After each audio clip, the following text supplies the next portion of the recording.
Hey guys, it's Gareth and welcome back to week 3 of season 8 of the GPC. This will be a rather rushed upload as it is currently 23 minutes past 11 on upload deadline for at least UK time. I've been pretty pressed for time this weekend, and this is probably the best chance I've had to record. I could have maybe done it a bit sooner, but it wouldn't have been narrated, it would have just been edited down, and for a game like this I do feel like editing is necessary. So we'll start off by going over the team matchup, of course, his team being the Megalopony, Azumarill, Zapdos, Ferrothorn, Heracross, Dragalge, Umbreon type, Null, Delphox, Palossand, Vanillix and Wartortle. One thing you can notice is that he has several things that do pressure me a lot. In the Delphox, the Azumarill, Megalopony to an extent, and the Dragalge. Mainly Delphox and Dragalge. On my side, of course, I do have things that pressure him immensely, namely the Thunderous T. If you look at the things that resist it, or that deal with it, like the Palossand, like the Dragalge, like the Ferrothorn, they have nothing to hit me back, and that is huge. Thunderous T, if I get speed control, just kills him straight up. It's GG. If I get to +2 and I have what I've planned go well, then it's all over. So that's the thing. Execute the plan, get it done, and hope that it ends up working out. So obviously the first mon, our biggest win con of this game, Nasty Plot Thunderous, bottoms up because that's the only ability I get, and it's decent for stopping Zapdos. Thunderbolt has just general great coverage against everything on his team barring Ferrothorn, Dragalge and Palossand, as mentioned prior. Dark Pulse and Psychic are the two main coverage moves I need. Dark Pulse is namely for the Palossand, Psychic for the Dragalge. I don't really need something for Ferrothorn, as +2 Dark Pulse to it kills anyway. So yeah, and I'm not too scared of Ferrothorn as it can't do much back to me anyway. So yeah, that's my main win con of this game. And then we have my main defensive mon of this game being Necrozma. Max physically defensive with Rocky Helmet. Obligatory Megalopony check. I have two ways really mainly dealing with it, this and Mega Scizor, but this will be the main way for sure. It also deals decently well with Heracross if it's locked into a move, if it's Scarf for example, which I can see coming. Oh, I forgot to mention that this speed is for Scarf Heracross, because I am packing the sticky webs. That was the strategy that I named before. This is to outspeed Heracross so that if he is Scarf with the webs up, I still outspeed. Not only that, but with the webs up, I still outspeed Megalopony, which is his fastest mon otherwise, and I don't see him bringing Scarf Zapdos. So it just fits well with the speed tiers on his team, and it allows me to still keep this modest. So yeah, back onto Necrozma. I don't really need any other moves than Photon Geyser and Knockoff. Knockoff is mainly there for maybe removing an item on the Zapdos, or maybe an incoming Azumarill, although Azumarill can't really free switch in on 290 base Photon Geyser. It also deals decently well with the Dragalge if he's not an attacking variant, if he's more defensive. I do see him being AV or an attacking variant at the very least, so this won't be my go-to stop, but you know, what can you do? This is, once again for the Megalopony, obligatory check. Deals sort of well with Azumarill, deals sort of well with Heracross if it's locked in, deals sort of well with anything that's physically offensive. Then we have the Mega Scizor, mainly here to deal with Heracross. I don't get to it KO by banded close combat, if I remember correctly, with this investment, and the fact that I'm adamant is just to guarantee kill something. I forget what it was. Maybe it was to 2-KO Lopunny or something along those lines, or it was just to make the most of my attack. Mainly here to deal with the Heracross, as mentioned prior. It also means that Umbreon, if it is packing the foul play, could potentially be seen as setup fodder, although I'm not rocking setup this game, as I do have the speed control once again with Tailwind, mainly to help the Thunderous. But if I did have setup and he sees the damage on foul play base, it means that he is set up fodder to me, and he will not keep his Umbreon in on this, which he wouldn't do anyway because U-turn's a big threat, but it's just to keep that as a consideration on his behalf. Bullet Punch, U-turn, Tailwind and Roost, once again defensive check to Heracross. Then we have another Trick Room Abuser. This 255 speed is to outspeed Megalopony at -1, I believe, if it's adamant, or it is to outspeed Vanillux if it's modest. I am not sure which of the two it was. It was one of the two. but either way, Vanillux is the other potential Scarfer he can bring against my team, although it doesn't really do too much to Mega Scizor. That's mainly what I see him bringing. This just punches holes in his team. He doesn't have the greatest switches to close combat, outside of Zapdos and Azumarill, which are Poison Jab and Stone Edge for.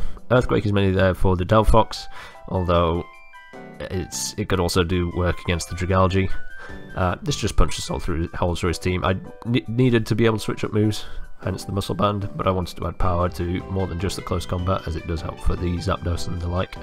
Was tempted by Expert Belt, but this just helps out more in the long run with close combat against neutral things. So yeah, that's the sort for you. And then we have the webs of the team, the glue of the team. Rabombi is just extremely useful in this matchup. Webs is extremely useful, as I mentioned prior, with the Thundurus and Sork. It's my main strat of the game. But not only that, Moonblast is decently good against his team as a spammable move outside of against his Ferrothorn, which I have HP 5 for. So it's not a safe switch in, it's not going to do too much. But yeah, this is mainly here for the Sticky Web. I do have the U-turn in case he brings something in that can wall it, like a Spadef Palisand or something like that. But yeah, this is a decent check to... Oh, a decent offensive check against a lot of his things, like Heracross. If it's Scarfed, it can't really kill this unless it's locked into a rock move. Azumarill can't KO with Aqua Jet unless he is banded and has rocks up. Sorry. And it deals decently well with the Umbreon as well. Yeah, it's just good. It's good against his team, and the webs is extremely useful. And then we have the default Hazard Remover. Hazards can be a thing on his side with the Toxic Spikes on Dragalge, the Spikes on Ferrothorn, and the Rocks on Ferrothorn, the Rocks on Palisand, and the like.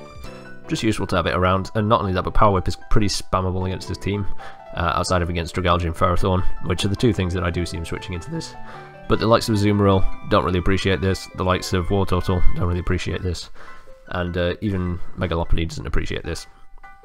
This was another check to Heracross, I believe, and to an extent a lot of his other physical threats like the Azumarill. It's just good. It's good, and it gets the Rapid Spin off, which is why it's there. So without further ado, let's just hop straight into the battle. Right, so these are the teams that he decided to bring. As you can see, he decided to bring the Dragalge, Zapdos, Vanillux, Ferrothorn, Wartortle, and Heracross, whereas I brought the team that I showed you. One thing you can notice is that he doesn't have the Delphox, which is a-okay for me, as that is one thing I definitely didn't prep him up for if he did bring it. I can see why he didn't, though, with the likes of Suicune and Rotomeat being around, which would be my main two checks to it. But another plus is that he doesn't have Megalopony, so he doesn't have priority to mess around with Thundurus outside of his Vanillux, which I can pressure anyway. My plan of action for this game is pretty straightforward. I'm going to lead 100% of the time with my Mega Scizor in case he leads with his Vanillux as a spam lead, with his Ferrothorn to break a potential Sash if he's a Sash lead, or also it's good against Heracross and the like. It's just a good lead against his team outside of his Zapdos, which he does lead predicting me. I have led Scizor, I think, both of my other games, so it is understandable as to why I brought it. I have to go into my one thing that could take a hit from this in case it is offensive, which is this. And that damage does reveal that he is slightly invested, or it can be max, but I very much doubt it. He definitely has to be a defensive variant for the Mega Scizor. So that damage reveals that to me. I expect him to Volt Switch or U-turn out, so I go straight for the Morning Sun as he switches out, which tells me one thing and one thing only. He doesn't have a switch move, or he is fearing the setup. Or Toxic, potentially. So more than likely he doesn't have U-turn or Volt Switch, so that means Heat Wave, Thunderbolt, Roost, Insert. That's his moveset so far. He brings in the Ferrothorn on this. Interesting play. Obviously it's a safe switch on the Photon Geyser and what have you. So I just go for my rocks as he does the same, I believe. Nothing too special happening on this turn. As I decide to switch straight out into my Sork, there's not really much this can do to me. I do expect him to either go for a Gyro Ball or something like that, and I can just start whacking things with this boy.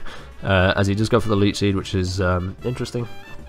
Revealing yet another move on this, which means that his coverage moves are being reduced as he does reveal the Protect, which means that this has absolutely nothing to deal with Thundurus. So that's setup mod number 1. He reveals the Protect, which, once again, as I said, shows another move slot, which is annoying as it wears this down. Here I predict him to go into Zapdos and go for the Stone Edge, expecting this to be banded. He goes on to Water Turtle. I miss. Not a massive deal, would have done about 25% if he was defensive. So, nothing too major. So go into my Delmise, 100% my switch in against this, stops the spin, takes the Scald. Pretty safe either way. As he reveals a Reflect, which is interesting. Did not expect Screen's Water Turtle. That was definitely down on the list of things I expected from his team. So he goes out straight into his Zapdos as I go for the Toxic, I believe. Expecting to switch out into this, or just to wear down the Water Turtle. So that's good. Getting Toxic off on this is massive. I need to wear this thing down. As he goes straight onto his Dragalge, as I go for a Power Whip, or a Rapid Spin, sorry. I could take a Heat Wave comfortably anyway. He goes for the Sludge Wave, gets the crit. That shows to be that he is not Specs, not an offensive item, but he does have a slight bit of investment at the least. This is min investment damage, which is pretty much what I expected. As he does reveal the Black Sludge. Oh no, he doesn't, sorry. I'm getting it confused with one of Ballistic's other games. My bad. So yeah, I basically stayed in on that turn with a Sludge Wave for two reasons: to scout the damage and to scout whether he had a Fire move, as going for the Fire move would have covered this and the switch into Scizor. The fact that he didn't go for it meant that I felt comfortable going out into Scizor, and he predicts that well by going for the HP Fire. I need to go back and explain that because it's important. Getting damage on this is huge for him. As the Reflect wears off, which is quite important because it means I can do more damage to this, I just roost up because I've got a feeling I can comfortably take the next. I can take less than 50% from this. He does 50%, which is a max roll based on his spread, but he is more likely to do 50% than anyway, more than 50% anyway. So I just decide to use it now. I'm going to keep this damage off on him and go straight into my Necrozma. Safe switch, HP Fire does nothing to me, and Photon Geyser pressures his team at this point. I just popped that off, I believe, as he goes out into his Ferrothorn. Once again, set up fodder for my Thundurus, and Photon Geyser reveals that he's Spadef. No massive surprise. It's important for my Thundurus. And the fact that he reveals Gyro Ball here, it means that I can just use this as a safe way to heal up my Delmise. So I'm just gonna, I believe I go for another Synthesis, just getting this back up to full health. No reason not to. Nothing he can bring in can 100% pressure me. As here he goes out into his Heracross. This can do one of a few things. It can set up a bulk up. It can do some whatever it wants to do. I feel 100% comfortable saying in with this Mega Horn, if he's adamant, does something like 45% max. So even if he does hit me, I can just keep synthesizing. That word, man. I can keep healing up in this thing's face, hoping that it eventually misses. As he reveals the Savage Spin Out, which does absolutely nothing to this. Shoutouts to my boy Delmise for chewing that move straight up. I can safely bring out into my Mega Sizzle as he goes to the Mega Horn. This allows me to get the Bullet Punch damage off as he goes to the knockoff, actually. Ironically, I could have lived that better than the Mega Horn. I get the Bullet Punch off, do the necessary damage to this to put it in range of my Thundurus. So he gets the Moxie Boost, which tells me that he's not Guts. That's a good start. I got onto this. My play is 100% to set up the webs, and I win this game. I set up the webs as he stays in. I 100% expected him to switch out into Ferrothorn. He stays in, gets the close combat off, does absolutely nothing, considering that's a +1 Heracross, as I go straight for the Moonblast, I believe, as it does nothing to this Ferrothorn. Remember when I said that Ferrothorn had absolutely nothing for Delmise? I go into it, hoping I can get healed up. He predicts that brilliantly and goes out into his Vanillux. I was so close to clicking U-turn. If I did, that would have been beautiful. My play is 150,000,000% letting this thing go down and going straight out to my Thundurus, as this is 100% my chance to win. His Ferrothorn is lowered, his Dragalge is lowered, everything on his team is in range. So I just popped the Gigavolt Havoc. Thunderbolt wasn't guaranteed to kill if he was slightly HP invested, based around on his speed to creep. I forget what it was. Creep something when he was scarfed. Either way, bopped. That thing goes down. Guaranteed kill. I don't need it for anything else. As here he goes out into his Dragalge. Based on the damage he did before to my Mega Sizzle, he's not fully specially attack invested. he hasn't revealed a powerful dragon move. He's revealed Sludge Wave and HP Fire. I feel 100% comfortable setting up on this thing, and if I get to +2, it's game over. There is absolutely nothing that can take this, and I outspeed everything. He has no priority left. So I click the Nasty Plot, as he doesn't reveal the Draco Meteor, which I could have lived anyway as long as he wasn't Life Orb. He goes for the Sludge Wave and gets the 10% poison. Wow. That was game. Simply put, that was a 6-0 sweep for Thundurus, if he didn't get that poison. I don't know what to say. It's the game we play and all that, but when that game plays you, it's less than fun. I have 2 turns left based around the percent of health that I have. My play is 100%, or his play rather, is 100% to switch around, hoping that he can save as many things as he can.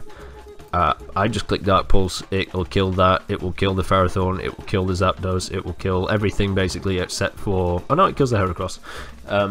Yeah, it just killed everything. So that was my safest play by far, as he goes out into the Zapdos. If he was max speed, he could have outsped me, but he isn't, as you will see, and he just drops to a Thunderbolt. So, yeah, if I didn't get poisoned, GG, game over, easy peasy. Let me get this win, but sadly it isn't over, and it makes my life a whole lot harder. As I go into my Necrozma 100% expecting the Dragalge, expecting the Sork or the Rabombi, but he goes out into this, which I'm more than okay with, as it allows me to get my knockoff off. I don't need Webs Up anymore, as Rabombi is my best way to kill things. So there you go. With the damage on that, I can kill with Photon Geyser if he's not Spadef.